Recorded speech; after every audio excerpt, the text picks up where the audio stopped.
Forte pluie ce matin dans le district d'Abidjan. Plusieurs rues, carrefours et maisons inondées. Les dégâts matériels sont énormes. 11 mai 1981, cette date marque l'anniversaire de la mort de l'artiste reggae Bob Marley. Ce sera votre éphéméride. Bonsoir et bienvenue à tous dans cette édition. Matinée pluvieuse et difficile pour les populations du district d'Abidjan. Plusieurs communes et carrefours sous les eaux. De nombreux véhicules immobilisés, notamment au carrefour de l'Indénié, où les usagers ont été secourus par des éléments du groupement des sapeurs-pompiers militaires. À Yopougon, c'est le mur d'une école primaire publique qui s'est effondré sur une vendeuse de fagots de bois. Le point de cette journée avec nous Sangaré et Juliette Ouya. La forte pluie qui s'est abattue sur la ville d'Abidjan ce matin a causé de nombreux dégâts matériels. Le mur de l'une des classes de l'école primaire publique Nsemon dans la commune d'Abobo s'est effondré sous la pression de l'eau pendant que les élèves étaient en plein cours. Madame Silla, vendeuse de fagots de bois, est l'une des victimes des intempéries. Je suis allée derrière l'école là. Je suis allée mettre caoutchouc sur mes bois. Parce qu'il pleuvait, je vais fermer. C'est là que le mur est cassé. Moi, ça m'a surpris. Je ne savais pas qu'il y a un mur qui tombait sur moi. Donc j'ai crié. C'est là maintenant les gens sont venus au secours maintenant pour enlever les premiers briques qui étaient tombées sur moi là. Cette femme a été sauvée par les riverains. Vous voyez ce mur là, nous avons pris un bruit. Quand ça sonnait, on a commencé à crier. La dame, elle voulait s'échapper. En voulant s'échapper, le mur est venu sur elle. C'est-à-dire ça a pris au niveau du rein. Et maintenant la tête et l'autre côté étaient sortis. Donc on a appelé nos collègues qui sont venus au nombre de 7 personnes. Et nous étions en train de soulever maintenant les briques là sur elle pour l'enlever. Nous avons appelé le sapeur-pompier et de là nous sommes allés maintenant à l'hôpital. Ils ont passé les 3 radios sur elle. Bon, Dieu merci, il n'y a pas eu de cassure. Voitures emportées par l'eau, maisons inondées, toitures arrachées, c'est le triste décor que présente le quartier situé derrière le centre hospitalier universitaire de Yopougon. L'eau est venue parce que la clôture bloquait l'eau et l'eau ne gagnait pas de passage. Donc il y a eu pression. Donc quand la clôture s'est cassée, ça envahit tout un coup tout le quartier. Il y a eu une inondation dans les maisons et les dames ne pouvaient plus sortir avec les enfants. On était obligé de monter sur les toits, enlever les toits pour sauver les enfants. Ce que sur la pluie n'a pas fait de dégâts de côté mort, il n'y a pas eu. Mais il y a eu beaucoup de choses emportées. Habituellement quand il pleut, c'est vrai on est inondé ici. Mais cette fois-ci, au niveau de la zone ici, les gens qui lavent les sachets au niveau de la zone ici, les sachets ont voulu fermer les trous, les regards où l'eau doit passer. Quand il commençait à pleuvoir, l'eau était tellement trop, l'eau a débordé. Si la canaux était bouchée, l'eau a débordé. Il était obligé maintenant de traverser maintenant le goudron, casser la clôture de la baie là-bas, venir casser ici, maintenant sorti maintenant. Une partie de la clôture du CHU de Yopougon a également succombé à la pluie diluvienne. En attendant le bilan de cette forte pluie, la vie reprend son cours à Abidjan. La grande saison des pluies s'annonce donc déjà avec une brutalité inouïe. La Sodexam avait prévenu des semaines avant. Les familles doivent quitter les maisons ou les zones à risque. Les populations sont exhortées à éviter les routes inondées. Ce qu'il faut savoir, c'est que nous sommes en saison des pluies. Alors, nous avons donné depuis le mois passé, la date à peu près du début de la saison des pluies. Donc cette saison continue. C'est pour cela que nous avons aujourd'hui ces pluies abondantes-là.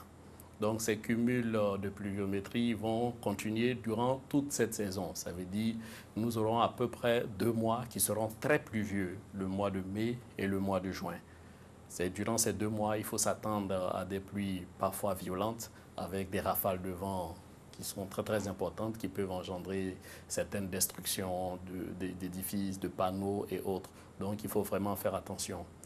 Mais on ne va pas s'arrêter là. Ces messages de sensibilisation vont aussi à l'endroit des populations, surtout pour ces populations qui habitent à côté des zones à risque. Donc nous leur demandons de libérer ces zones à risque-là, parce que quand les pluies vont continuer comme ça, nous allons avoir encore des glissements de terrain et autres. Donc il est préférable pour ces populations-là de libérer ces zones à risque. Ce qu'on peut aussi dire pour la saison des pluies, c'est concernant les réductions de visibilité lorsqu'il pleut. Nous conseillons aux populations, pour ceux qui sont véhiculés, de stationner, de chercher un endroit sécurisé, attendre tout simplement que la pluie passe avant de prendre la route. Parce que la pluie est un paramètre qui réduit énormément la visibilité. Et vous imaginez une forte pluie en cours de nuit, vous ne voyez pratiquement rien. Donc il est préférable d'attendre que cette pluie-là cesse ou que votre visibilité s'améliore avant de reprendre la route. Et pour être plus complet sur le sujet, on rappelle les numéros d'urgence GSPM 01 93 28 et le 180. Tout à fait autre chose, près de 4 millions de personnes vont être protégées en 2018 contre les maladies tropicales négligées. C'est un programme de distribution de masse de médicaments. Ce programme est initié par l'État de Côte d'Ivoire et ses partenaires. Le récit de Moussa Konaté. Les maladies tropicales négligées touchent plus d'1 milliard de personnes à travers le monde, dont 40% en Afrique. En Côte d'Ivoire, 21 millions de personnes sont exposées à ces maladies, telles que la bilharziose, le trachome, l'onchocercose, les vers intestinaux, l'éléphantiasis. Pour venir à bout de ces affections qui constituent un problème de santé publique, le ministère de la Santé a opté pour la distribution gratuite de médicaments aux populations. Le programme de lutte contre les maladies tropicales négligées a donc sillonné 57 districts sanitaires du pays, comme c'est le cas ici à Jacquesville. Objectif, la prévention.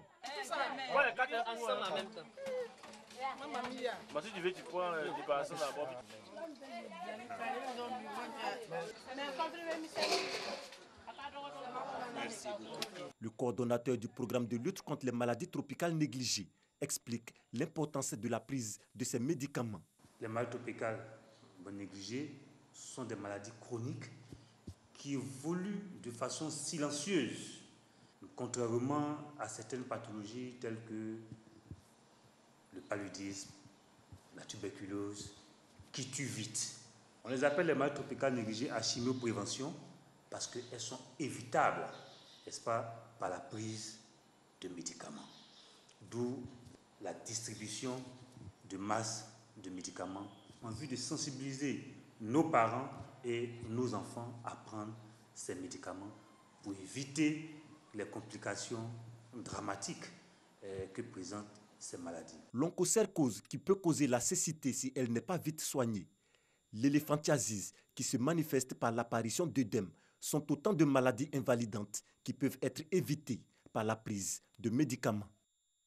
Et ce scandale qui éclate en France après le décès de Naomi Musenga à Strasbourg. La jeune femme âgée de 22 ans est décédée fin décembre 2017. Son appel au secours avait été pris à la légère par une opératrice du SAMU qui s'est même moquée d'elle. L'opératrice a été suspendue à titre conservatoire. Après la mort de Naomi, tous les services d'aide médicale urgente ont reçu une note de recadrage. Le président du SAMU de France y rappelle les règles de bonne conduite à avoir au téléphone. Les parents de Naomi, quant à eux, réclament justice. On les écoute. On nous envoie un dossier qu'on n'arrive pas à lire.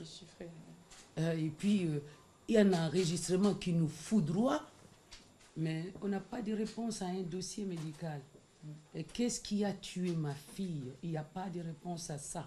Pourquoi on n'a pas répondu à son appel? Elle qui manifestait ses douleurs profondes. Et puis, deuxièmement, pourquoi est-ce que l'autopsie, pourquoi l'autopsie n'a pas été faite, n'est-ce pas, à temps? Que justice soit faite. Voilà. C'est cela notre première préoccupation. Que la justice soit faite pour cet enfant qui était aimé de tous et qui avait de l'amour pour son environnement.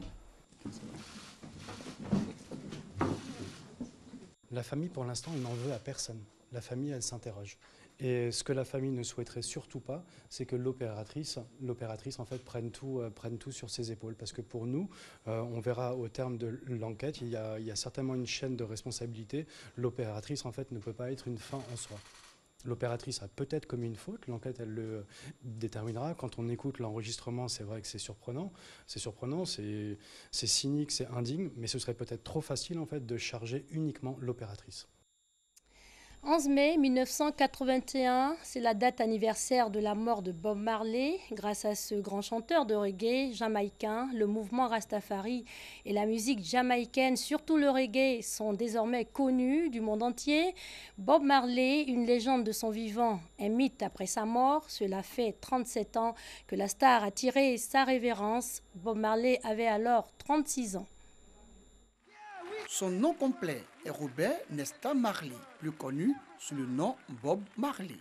Grâce à lui, le mouvement Rastafari et la musique jamaïcaine, dont le reggae, sont connus de la planète entière. Légende de son vivant, puis un mythe après sa mort, la star est née d'une mère noire jamaïcaine et d'un père blanc.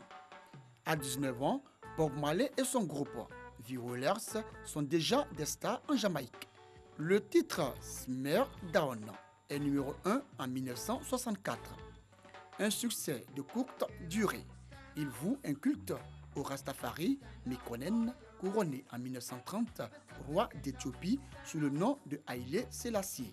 En 1967, il se convertit au rastafarisme, adopte les dreadlocks et aborde les couleurs vert, jaune et rouge du drapeau éthiopien. En 1976, la Jamaïque est minée par la guerre civile. Bob Marley propose un concert gratuit intitulé Smile Jamaica.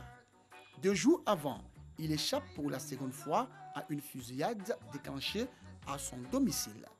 Blessé à la poitrine et au bras, il assure quand même le concert devant 80 000 personnes. Il part en exil à Londres pour 1 an et demi. Mai 1977, lors de la tournée de promotion de son album Exodus, Bob Marley se blesse à l'orteil lors d'un match de foot. Malgré les soins prodigués, la lésion ne guérit pas. Il porte des cellules cancéreuses, mais refuse l'amputation qui lui sauverait la vie. Bob Marley revient d'exil pour donner à Kingston le One Love Peace concert, le 22 avril 1978. Lors de ce concert, Marley joint les mains des 2 opposants politiques, Michael Manley et Edward Seagar. Malgré cela, les violences politiques reprennent. 1978 est marqué par la sortie du titre Africa Unite. Bob Marley, apôtre du panafricanisme, prône le retour des Caribéens en Afrique. Il s'y rend lui-même. Au Kenya, en Éthiopie, au Gabon et au Zimbabwe, ses problèmes de santé le rattrapent avec 5 nouvelles tumeurs. Son cancer est généralisé. Marley poursuit sa tournée. Ses jours sont comptés. Septembre 1980, ce sera son dernier concert à Petersburg et sa dernière chanson, Redemption Song. Le 11 mai 1981, Bob Marley s'éteint à Miami à 36 ans. La Jamaïque lui offre des funérailles nationales et l'ordre du mérite. Artiste exceptionnel et visionnaire, son message de paix et de partage œuvre encore aujourd'hui. Mort à l'âge de 36 ans, il est enterré dans son village natal, près des plages où Christophe Colomb posa l'ancre lors de son second voyage vers le Nouveau Monde en 1494. Rita Marley était son épouse légitime. Marley a reconnu 11 enfants de 8 mères différentes. Plusieurs ont entrepris une carrière musicale à l'instar de Damien Marley, fils de Cindy Brewster, Miss Monde 1976. Et pour finir, on rappelle ce qui a fait l'actualité ce 11 mai, journée pluvieuse et difficile pour les populations du district d'Abidjan. Plusieurs communes et carrefours sous les eaux. Des usagers ont été secourus par des éléments du groupement des sapeurs-pompiers militaires. La grande saison des pluies s'annonce ainsi. Les familles doivent quitter les maisons ou les zones à risque. Les populations exhortées à éviter les routes inondées. On rappelle les numéros d'urgence des sapeurs-pompiers, le 01 93 28 et le 180. Ce sera tout pour ce soir. Bonne suite de programme.